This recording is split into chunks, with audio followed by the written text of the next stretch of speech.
Oke, jadi ini.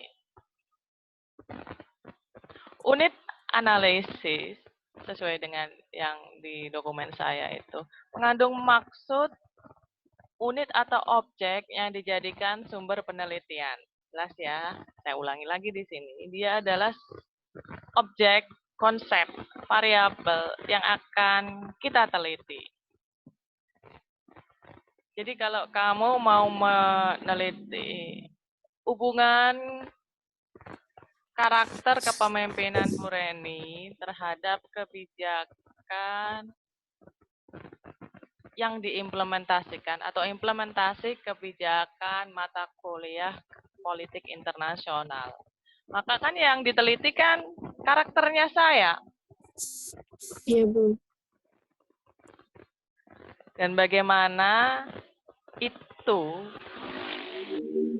membantu kamu memahami struktur organisasi kelas yang saya kenalkan ketika kita tatap muka langsung di perkuliahan, ya kan? Iya, Bu. Mudahnya sih seperti itu.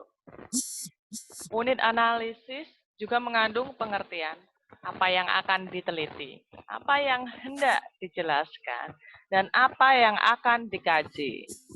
Nah, contekannya nih, Bruning bilang, unit analisis berupa option. Saya udah jelaskan ini belum? Belum ya? Belum, Bu. Saya agak-agak deja vu dengan kelas sebelumnya. Jadi berupa option. Option apa? Option ini apa? Pilihan kebijakan.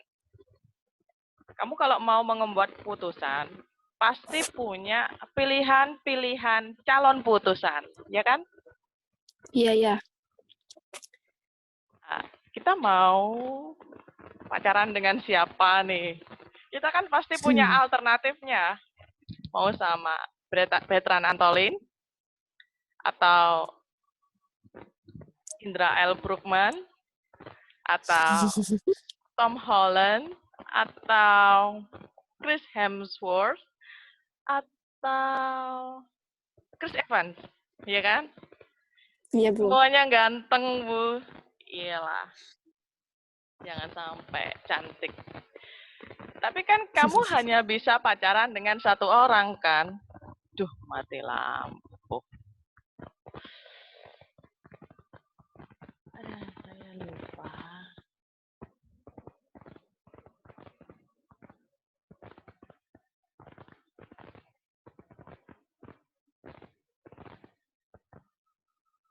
Halo, Wilda. Apakah kamu masih bersama dengan saya? Mati lampu nih, nggak keren. Wilda, oh kamu masih Iya, bersama dengan Bu. saya? Amazing nih. Masih, Padahal Bu. tadi nggak ada internetnya. Oke, kita lanjut. Mati lampu di rumah saya. Seru Iya, banget. Bu. Jadi itu Kota option. Padam. Iya, oh kota apa? Oke.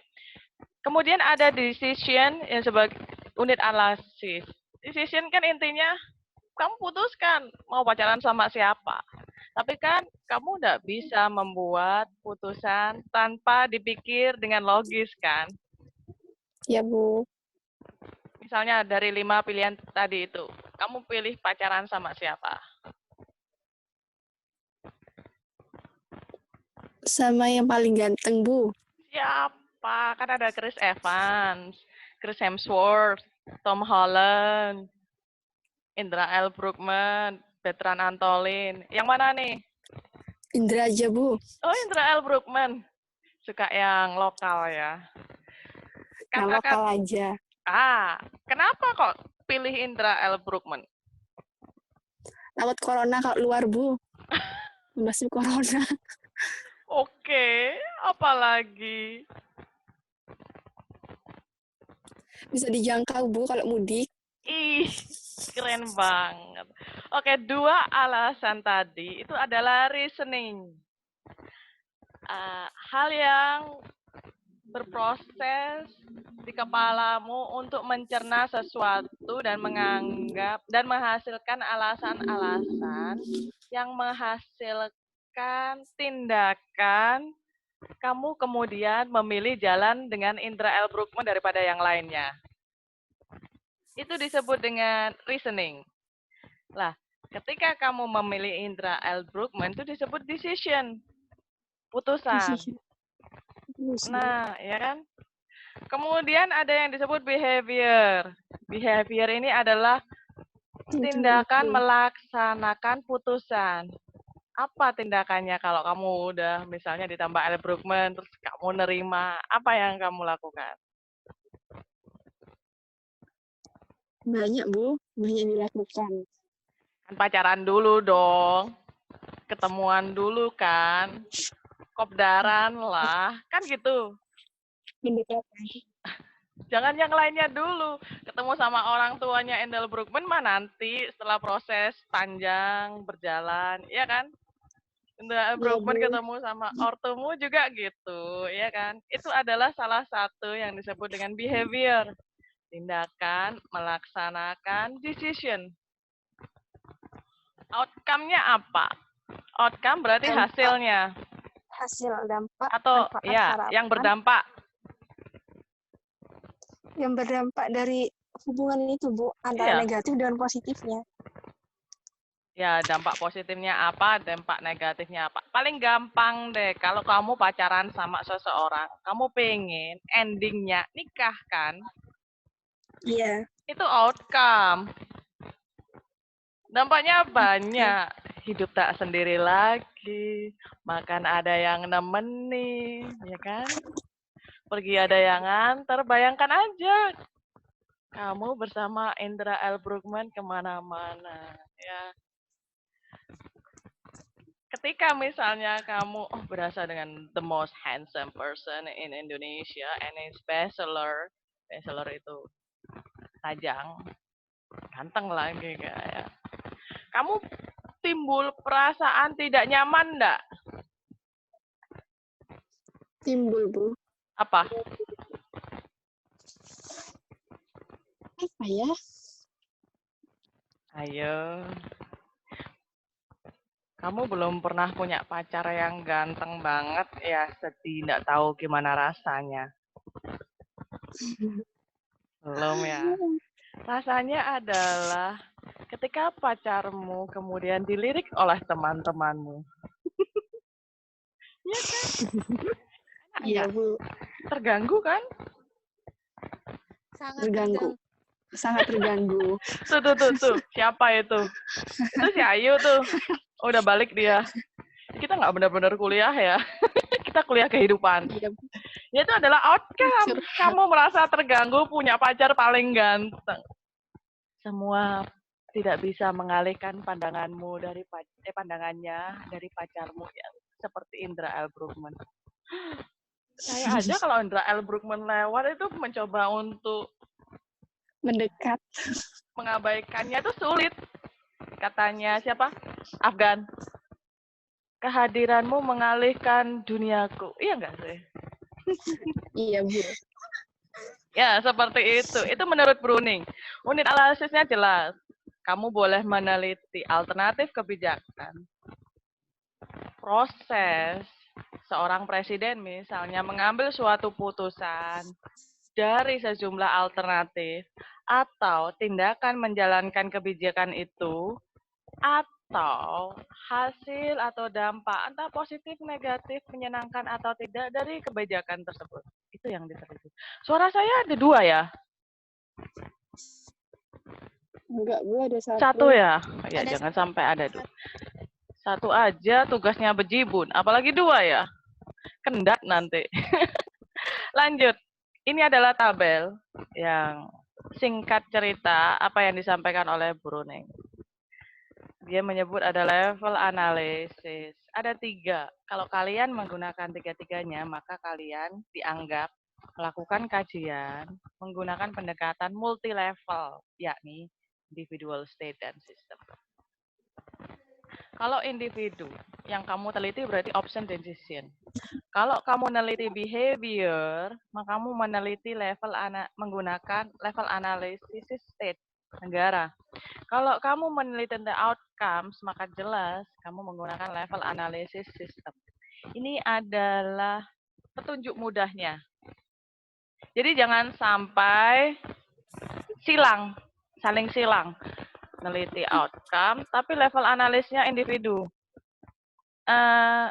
Kalau itu saya baca, mungkin saya akan menganggapnya menarik untuk dibaca. Tapi kalau yang baca itu lebih expert dari saya, dia agak-agak bingung bagaimana kamu sampai pada kesimpulan meneliti outcomes menggunakan level analisis individu. Jadi gimana Bu dalam nanti jurnal tugas saya? Pilih aja, kalian mau neliti alternatif enggak? Alternatif kebijakan atau kebijakannya?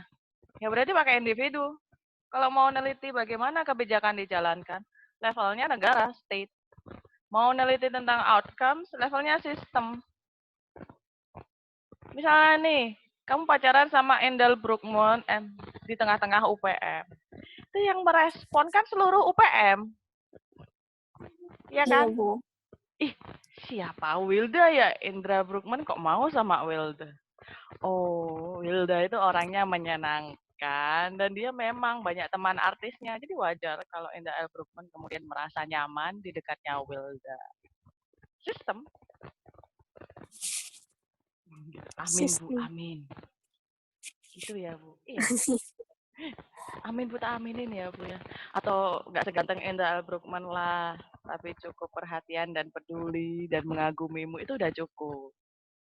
Kalau kamu suka sama seseorang yang kamu sukai, hatimu lebih banyak sakit daripada senang. Senangnya sedikit. Tapi kalau kamu bersama dengan orang yang menyukai kamu, menghormati kamu, menghargai kamu, mengagumi kamu, kamu mau nakal seperti apapun, kamu terlihat seperti bidadari di depannya. Kan enak bersama dengan orang yang seperti itu. Ini adalah contoh penerapan unit analisis ini dan level of analysis pada studi kasusnya. Ini satu paragraf, apa dua paragraf ini, baca aja. Nanti lebih dong. Tapi Bu Reni ngasih contohnya kok kehidupan, biar gampang dicerna sama kamu ya. Agar kuliahnya agak-agak guna dikit lah. Oke, kita akan ini ada dua pendekatan disebut dengan normative theory. Hai El Sarif, kamu seharusnya datangnya Kamis, ya? Gak apa-apa lah. Hari Jumat ya, Bu? Oh, Jumat?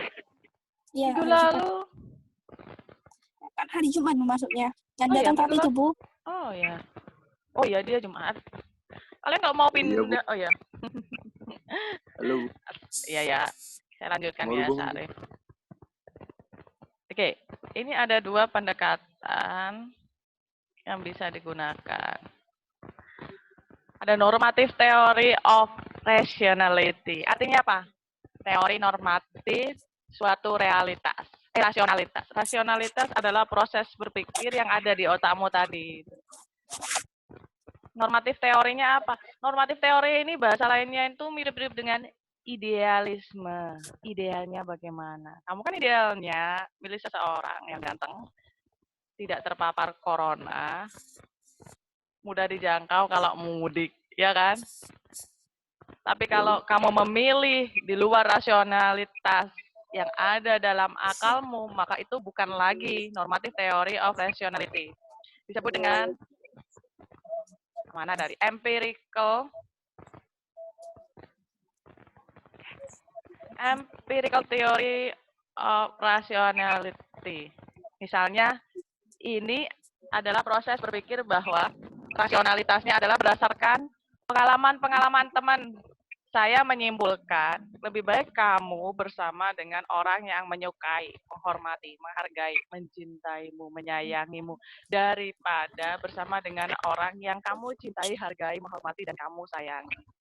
Kenapa? Empirical teorinya adalah bagi wanita akan lebih nyaman jika bersama dengan orang yang mengagumi dia. Gitu loh. Ini disebut dengan empirical teori. Jadi tidak sama dengan normatif teori. Idealnya kan saling-saling cinta nih, saling-saling menghargai, saling menghormati. Tapi kembali lagi, ini adalah putusanmu. Ini adalah proses berpikir yang ada di kepalamu atau kepala saya. Putusan ada di kamu sendiri.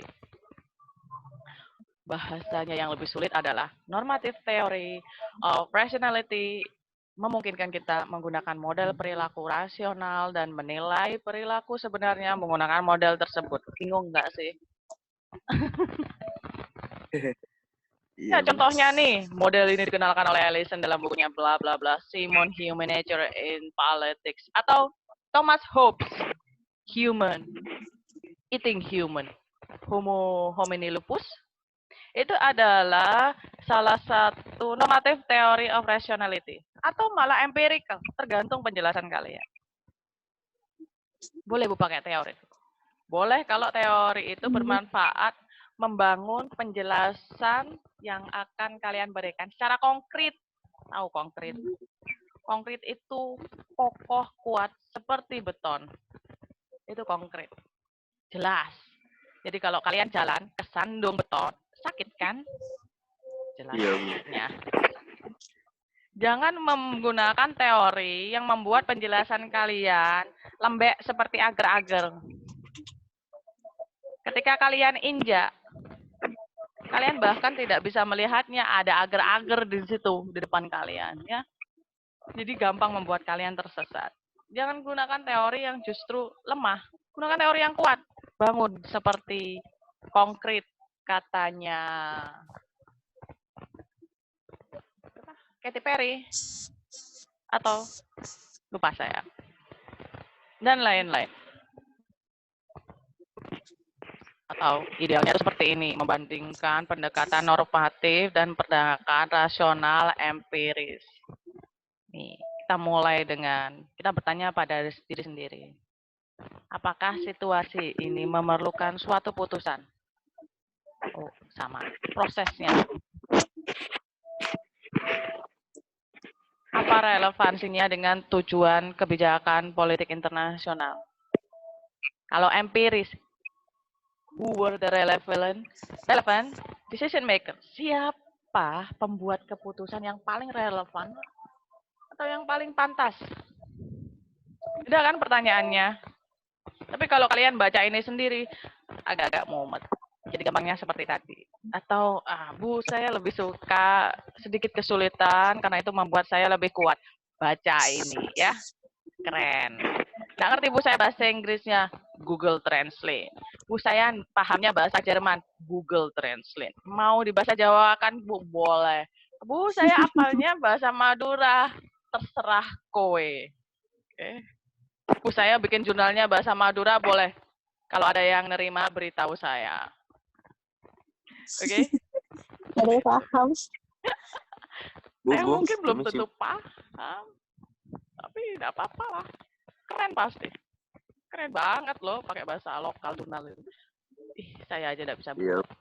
Jadi kalau kalian pengen lebih pintar daripada Bu Reni, buat tulisan jurnal bahasa Madura ya. Pakai bahasa resminya Madura yang halus-halus itu. Kalau perlu bahasa Jawa yang pakai hono coroko itu ya. Jadi kalau ditanya, pakai bahasa apa ini, men? Gitu. Ini namanya Javanese Hangul. Bukan Korean Hangul ya. Ini romajinya bahasa Jawa. Saingannya bahasa Thailand. Gitu. Kan agak mirip toh.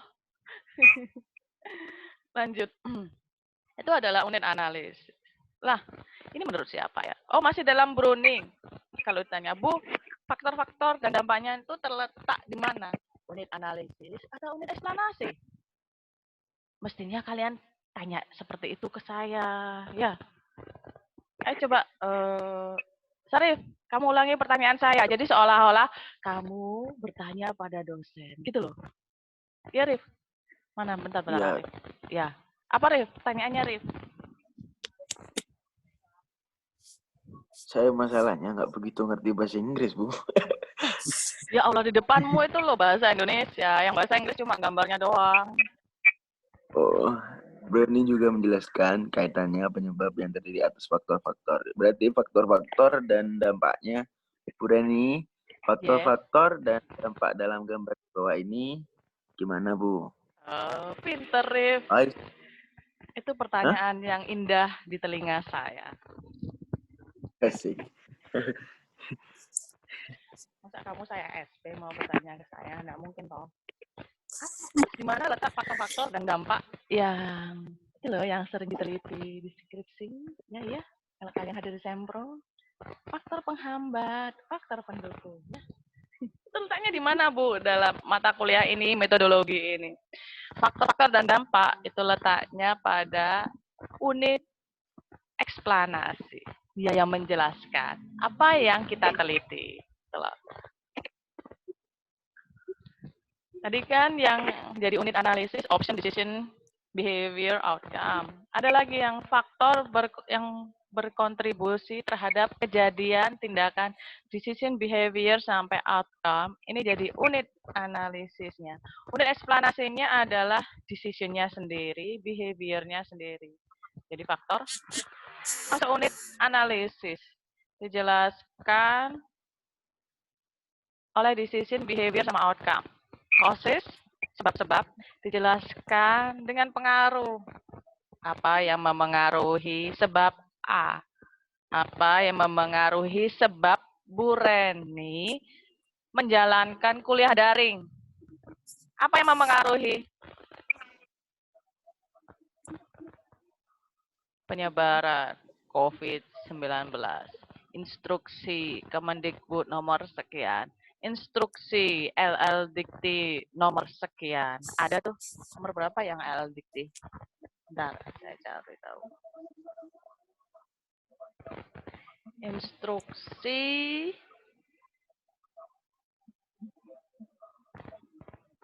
Surat Edaran nomor 578 tahun 2020 tentang pencegahan coronavirus disease COVID-19 pada perguruan tinggi di lingkungan LL Dikti wilayah 7. Ada 6 item, salah satunya adalah penundaan,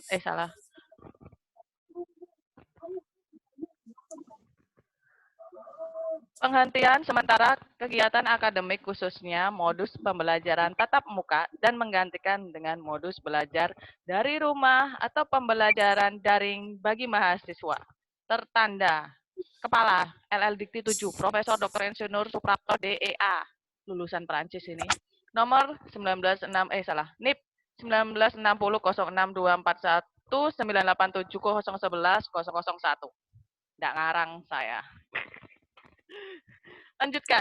Unit analisis adalah variabel bebas. Independen itu bebas. Dan yang menjadi unit eksplanasi adalah variabel tetapnya. Paling gampang lah ini. Ini udah kita bahas ya, apa itu option. Pilihan-pilihan yang dimiliki pengambil keputusan terhadap suatu isu internasional terkait dengan kebijakan suatu negara terhadap dan pada interaksi negara lain di lingkungan sekitarnya. Panjang sekali. Mumet kalian kalau ngapalin ini ya. Lanjut. Apa yang disebut dengan behavior? Tindakan atau perilaku negara dalam menjalankan suatu putusan yang disebut dengan behavior. Bagaimana negara lain merespon? Itu agak dekat dengan outcome, responnya. Oh, saya terdampak negatif. Saya terpaksa harus ikut kuliah daringnya Bu Reni. Saya enggak maksa sih. Enggak hadir juga, enggak masalah. Tetap saja videonya dihasilkan. Ya. Oke, itu ya, bisa kalian baca semuanya di buku ajaran yang cantik dan lainnya. Ada pertanyaan? Lagi saya scrolling. Ini multifaktor, penjelasannya di sebelah sini. Halaman berapa nih? Halaman 21. Nah, ada pertanyaan sebelum kita masuk ke benar-benar intisari dari mata kuliah ini? Wilda tanya. Ayo. Enggak. Ayo, enggak. Syarif. Do you have any Enggak, question? Bu. Masih lanjut, Bu. Lanjut. Mas, Kalau kalian punya pertanyaan setelah kuliah ini berakhir, silakan langsung tanyakan. Nggak usah sungkan, guys. Ke Google Classroom ya. Jangan tanya di WA. Nanti yang pintar cuma kalian Iya, doang. Bu. Terus yang lainnya dapat apa? Kan kasihan. Itu lagi ada Mbak Andini sama Alfia, Bu. Udah gabung, Bu. Oh iya, Kak. Welcome. Mana? Oh iya. Yang baru gabung, mungkin kalian tidak mengikuti awal perkuliahan sesi pertama tadi dan sedikit sesi 2 ketika kalian bergabung. Nanti saya unggah video ini, bisa kalian lihat di YouTube. Ya, terus jangan bilang kalau itu saya. Nanti kalau terkenal susah saya. Nanti saya diwawancarai sama TV nasional, swasta besar, kan saya yang susah. Bu Reni ini. Jangan sebut nama. Lanjut, nggak ada pertanyaan? Bener nih. Lanjut, Bu. Ntar nyesel. Kalau gitu saya aja yang tanya. Mau? Jangan, Bu, ya. Bentar.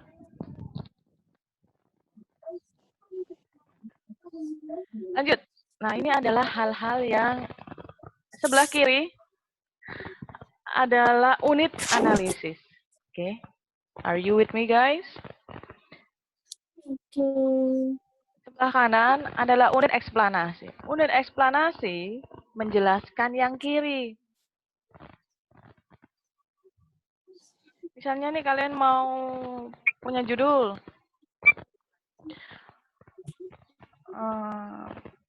Kajian proses kognitif ke Presiden Emmanuel Macron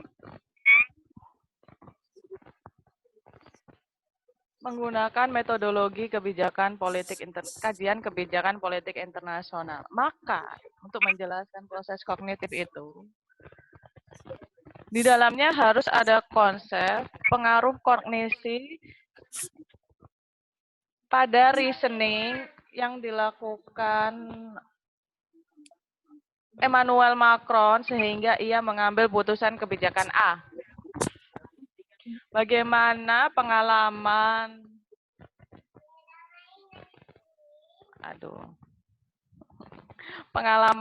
pembelajaran Macron selama di mungkin SD, SMP, SMA, kuliah. Macron itu lulusan filsafatnya Prancis ya, jadi makanya dia kalau ngomong pintar banget. Menjelaskan kecenderungan dia mengambil putusan A tersebut.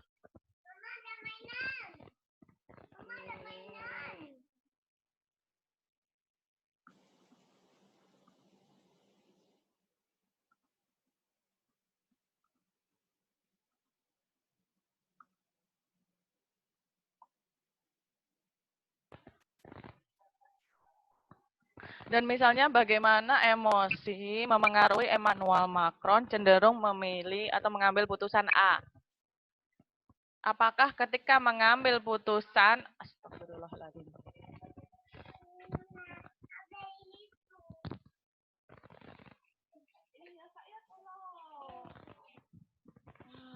Mama males ngedit videonya, Kak.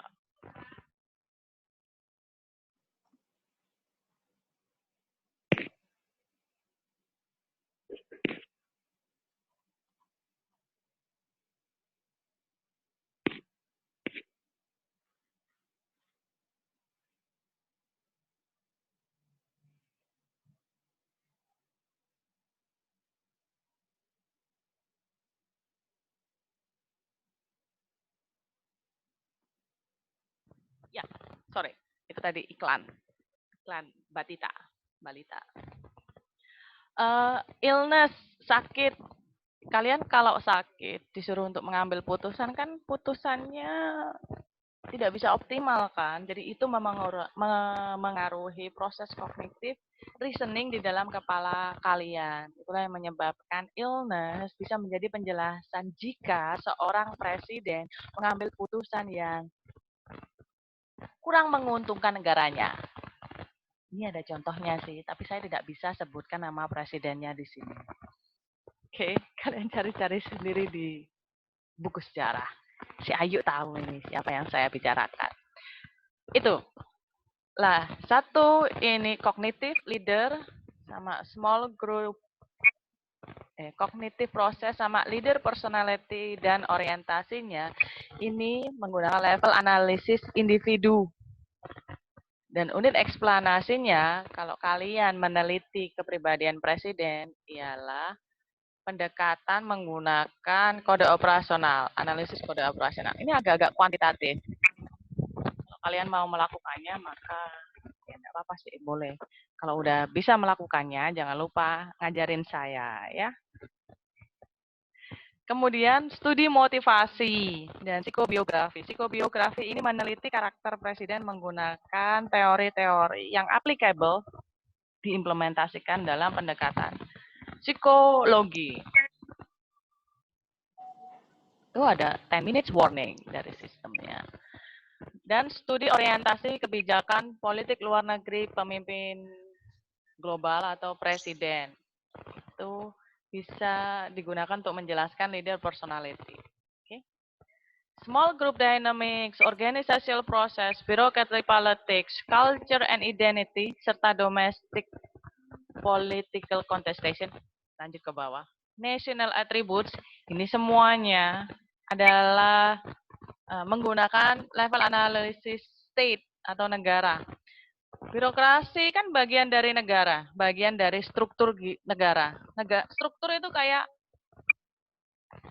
bagaimana sih kalian bisa menjelaskan terdiri dari elemen apa, misalnya politik birokrasi di Indonesia kan banyak nih. Satu, kalau misalnya dari tingkat keahlian orang-orang di Indonesia maka sudah lebih baik daripada struktur birokrasi sebelumnya. Struktur birokrasi sebelumnya belum e-government, sekarang udah e-government. Sekarang apa-apa pakai sistem informasi, ya kan? Guys. Kalian. Iya, Bu. Oh, oke. Saya pikir ini koneksinya tiba-tiba terputus dan saya berbicara sendiri, tapi tidak salah lah. Itu turf, ya, keahlian. Sudah mulai ahli nih, orang-orang ahli IT sudah masuk ke kementerian, maka kementerian kemudian sudah menghasilkan berbagai sistem informasi teknologi. Kalau di pendidikan tinggi itu lihat namanya sistem informasi, manajemen, penelitian, dan pengabdian masyarakat. Nama lainnya Simlitapmas. Ada sistem informasi akreditasi jurnal, namanya Arjuna BRIN, Badan Riset Indonesia Nasional, Ristek BRIN, BRN, Badan Riset Nasional, arjuna.brn.go.id, itu isinya akreditasi jurnal seluruh perguruan tinggi secara nasional. Ada lagi sinta2.ristekbrn.go.id, itu isinya seluruh profil dosen dan penelitian tulisan yang pernah ia publikasikan. Jadi apa-apa sekarang dibuat sistem informasi. Berbeda dengan politik birokrasi sebelumnya. Kirim dalam bentuk hard copy. Jawabannya, respon dari tujuan kita mengirimkan dokumen tersebut bisa 6 bulan, 7 bulan. Kalau menggunakan sistem informasi, semuanya instan. Perizinan selesai dalam waktu 3 hari. Dan itu mengurangi praktik korup seperti calo. Tapi belum benar-benar secara efisien mengeliminasi praktek pungutan liar. Itu ada kaitannya dengan moral. Kalau kalian melakukan tindakan yang korup, berarti moral kalian dipertanyakan. Atau nggak usah tanya, Bu. Moral saya memang begini. Oke, terserah kalian. Oke, budget itu turut menjelaskan struktur politik birokrasi suatu negara. Cina budgetnya banyak. Jadi wajar dia birokrasinya itu mudah melakukan ini itu. Mudah membangun rumah sakit yang isinya perawatan intensif pasien COVID-19. Mudah menyesuaikan sehingga stadion bisa digunakan menampung untuk pasien COVID-19. Cepat langsung, nggak usah nunggu-nunggu. Sama seperti pemerintah kota Surabaya, dia langsung membangun yang namanya tempat cuci tangan publik. Jadi ada kerannya, ada wastafelnya atau sink. dan lengkap dengan galonnya dan lengkap dengan sabun cuci tangan. Jadi kalau Purbalingga punya kapan banyak kayak duit, gitu, Bu? hah? Apa? Purbalingga kapan seperti itu? Karena duitnya belum terlalu banyak. Jadi ya gitulah. Kita ngomongin yang sudah bisa aja ya. Surabaya langsung butuh berapa hari itu? Kalian bisa nggak sih merumuskan kebijakan, anggaran langsung dieksekusi dalam waktu seminggu? Susah. Duitnya dari mana? Beneran punya duit, iya kan? Itu yang mengakibatkan budget ini faktor penting menjelaskan politik birokrasi suatu negara, pemerintahan, atau administrasi. Pengaruh juga sama. Kadang ada beberapa dinas yang lebih berpengaruh dekat dengan atau menjadi bagian dari ring one. Atau lebih dari itu ada Dewan Pertimbangan Presiden yang menjadi ring one-nya presiden. Ini soal pengaruh. Ya, interagency group politics. Ini ngomongin soal kolaborasi antara berbagai departemen dan kementerian. Kalau kementeriannya cuma 8 seperti Amerika Serikat, gampang koordinasinya, ya kan? Kalau mahasiswa saya cuma 3, enak koordinasinya. Mahasiswanya 40, mendem dosennya. Bayangkan, kalian lebih senang punya satu dosen dalam satu mata kuliah atau 10 dosen dalam satu mata kuliah? Mending satu ya. Satu aja ndak habis-habis, mau 10? Lanjut. Iya, Bener kan? Bener. Nggak bener? Ya. Nanti buat argumentasinya beritahu saya.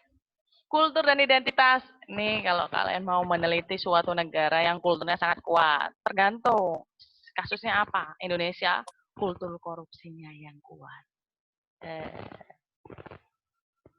Dua apa? Korupsi. Kultur nepotismenya kuat.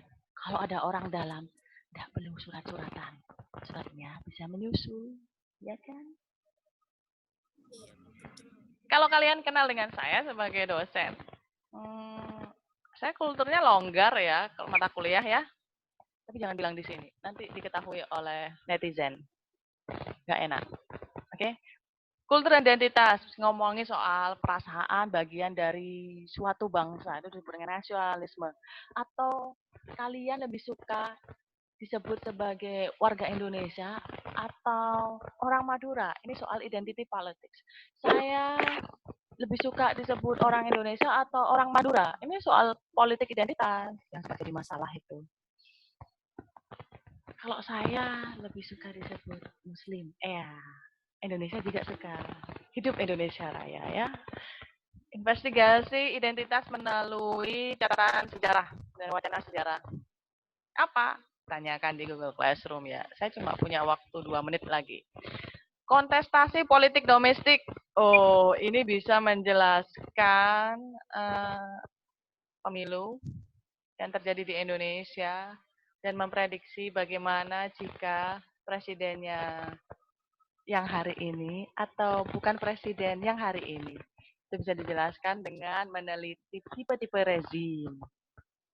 Ada rezim tertutup, terbuka, ada rezim otoriter, ada rezim liberal, ada rezim neoliberal, ada rezim yang sosialis seperti pemerintah China. Kemudian meneliti kepentingan politis kelompok tertentu, misalnya kepentingan kelompok importir terhadap misalnya importir gula. Importir, kalau ngimpor gula dari Thailand, dia menjualnya lebih murah, tapi tetap lebih mahal daripada harga belinya dia, maka dia untung. Tapi yang susah kan petani tebu, yang susah PTPN. Ini soal apa tadi? Political interest group. Ada lagi the two level game. Apa itu Bu Reni belum dijelaskan di mata kuliah? Tanyakan di Google Classroom. Politik elektoral itu apa, Bu? Tanyakan di Google Classroom. Ada jawabannya di buku halaman, tidak tahu, 5, 4, 3, 2, 1. Public opini itu bagaimana, Bu? Tanyakan di Google Classroom ya. Tanya terus di Google Classroom. Gak apa-apa, biar ramai Google Classroom-nya. National attributes itu. Dan kalau sistem, maka kalian melihat di mana posisi negara itu di tengah-tengah hubungan internasional. Apa indikatornya? Oh, dia masuk negara kuat, negara maju. Indikatornya berdasarkan power. Oh, hubungan internasional itu anarki. Artinya, meskipun dia negara maju, dia tidak punya hak memaksa negara kecil atau negara tidak maju untuk mengikuti kemauannya. Artinya apa? Negara tidak maju berhak untuk menolak. Itu namanya